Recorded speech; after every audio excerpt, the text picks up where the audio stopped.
Hey everybody, Renee. I'm a designer with the Quilted Cow. Today we're going to be working on this charming bag. Super cute, made with many charms. But before we get started, I need to thank our sponsors. We've got Husqvarna Viking, Wilmington Prints, and Creative Grids. Let's get started.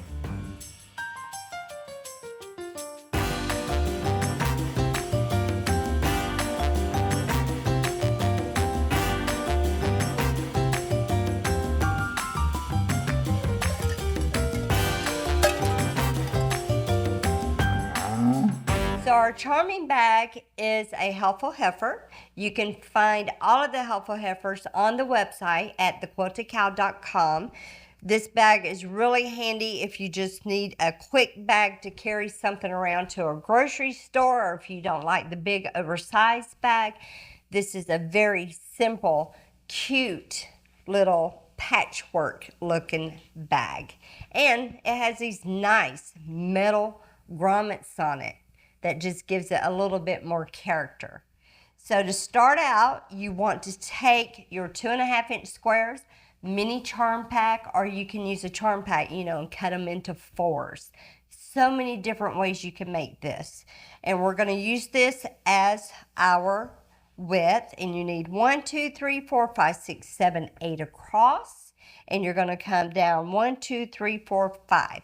So 8 and 5 is how many squares you need. I went ahead, you can go ahead and get them all put together. Put your fusible fleece on the back. You could use a foam, whatever you prefer. We do have the fusible fleece in the kits, and it's what's mentioned on the pattern. And then if you want to quilt it to give it a little bit of a better look, see how the sample is quilted? Super cute. Or you can cross hatch it. Sky's the limit. But you want to fold it in half, line up those raw edges, and then you're going to sew this edge closed and down the bottom. All right, so now that I've got that done, I can turn that right side out. Poke out all your corners, make sure you give it a good press, and that's the outside of your bag. And here's the lining. I went ahead, did the same thing with the long ways, folded it together, did this side. The only difference, you want to leave an opening right there. So I only stitched here and here, and I back stitched so that when I go to assemble it and turn it, it doesn't pop those stitches. So I'm going to set that aside for a moment and show you how to make the handles. We are already almost done with this bag. It's such an easy bag. So I am going to take my long rectangle strip, fold it in half. You can either finger press it. What we're trying to get is a crease. So I have my crease, and then you have a strip of fusible that you want to lay right alongside of that crease and then fuse it down. And then you want to reopen, fold this end in. You can press it just to get it to stay down for a minute, and then do this other edge. You're just meeting them right there in the middle, and then you're going to refold.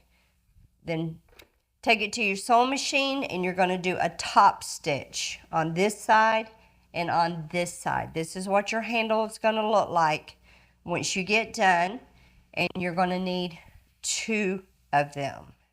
So that's how you make your handles. Now we are ready to construct the bag. So I'm going to place right side together. So I've got my exterior right side out. I got my lining wrong side out, and I'm going to place them inside of one another. So I've got them right side together in there. So now that you have it like this, we want to put our handles in, and we're going to put them 1.5 inch from each side. And now we're going to go right around this top all the way around and sew it closed. So I've got that closed all the way around. So now we're just going to take our opening here that we had in the liner, pull it all the way up. Make sure everything looks good. You got your handles all sewn. Nothing's moved around on you. So I'm going to, if you're happy with how it looks, go ahead and close that liner opening. And how you do that is I'm going to go ahead and poke these corners out so I can get a good seam, tuck in right there, and you can either do it on the sewing machine or you can do a hand stitch so that you can see. See, it's just a small little tiny stitch. Now I'm going to poke all this in here. Press this top to where you're folding it at the seam. And then you're going to give it a good top stitch all the way around that edge. All right, so there we go. We got our top stitch going all the way across. Now I'm going to show you how to put one of these grommets in. They are optional, but if you purchase the kit, then you will have your grommets inside. So with your grommets, you have a larger ring and a smaller to where they're going to fit inside of one another. If you find that they're not fitting, it means you got two of the same size. And I'm just going to show you how to put one of these grommets in. But they're going to come in, so look on this side, 1 1/4 inch from the side and 1/2 inch from the top. So here's my 1/2 inch right up under the tab or your handle. I'm going to put a little mark right there and 1 1/4. So I'm going to put about right there. And then I always take the bigger part of my ring. Okay, so once you have it there, you're just going to draw the inside of that grommet. And this is getting cut out, so it doesn't matter what you mark it with. And it's going through both layers. So I go ahead, I'll fold it, get my snips, and get it started that way. And then just slowly snip that out. Now you have to be careful if you're not using the quilted cow grommets, because some of them require a tube or a tool. The quilted cows does not need any kind of tools. So now that I have the hole cut out, I always take the smaller part of my grommet, put it in the front, and then let me see if I can get you to see. I'm going to lay this down flat, and I'm pushing all of my fabric around it. And then put my backing on the top. And then if you have like a mallet or, you know, anything a little heavy, it's not going to damage it. Just give it a good whack. There you go. And then you put your cording on it. You know, just feed it through. Tie the ends off. And then there's so many ways that you can do it. You know, feed it like this. And that's just to help the opening. You know, you don't have to do the grommets or that. You can just use it as a cute little bag that way. So that's our little charming bag made with the charm squares.